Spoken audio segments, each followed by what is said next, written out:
মালপোয়া ভাজা এই পিঠেটা কম বেশি সকলেই আমরা খেতে বেশ পছন্দ করি। চলুন দেখে নিই আমি কিভাবে মালপোয়াটা তৈরি করি, যেটা হবে বেশ ফুলকো ফুলকো। এর জন্য 1 কাপ সুজি, 1 কাপ চিনি আর 1 কাপ মতন ঈষদুষ্ণ গরম দুধ ভালোভাবে মিক্সড করে 2-3 ঘন্টার জন্য ঢাকা চাপা দিয়ে রেখে দেবো। তারপর দেখব সুজিটা ফুলে গেছে, চিনিটা গলে গেছে, তখন এখানে 2 কাপ ময়দা দিলাম আর 1 কাপ গুঁড়ো দুধ ব্যবহার করছি। তারপর একটু ঈষদুষ্ণ গরম জল দিয়ে এই ব্যাটারটা তৈরি করে নেব। গুঁড়ো দুধের জায়গায় আপনারা ঈষদুষ্ণ গরম দুধ দিয়েও ব্যাটারটা তৈরি করে নিতে পারেন। স্বাদটা ভালো হবে দুধ দিলে, দুধ ছাড়াও মালপোয়া সুন্দর হয় খেতে।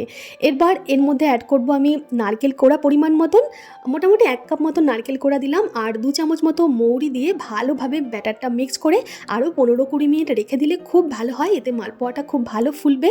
তেল গরম করে তারপর এর মধ্যে এক হাতে করে মালপোয়ার ব্যাটারটা দিয়ে ততক্ষণ অপেক্ষা করব যতক্ষণ না মালপোয়াটা নিজে থেকে ওপরে ভেসে আসছে। এবার এপিঠ ওপিঠ ভেজে নিলেই তৈরি।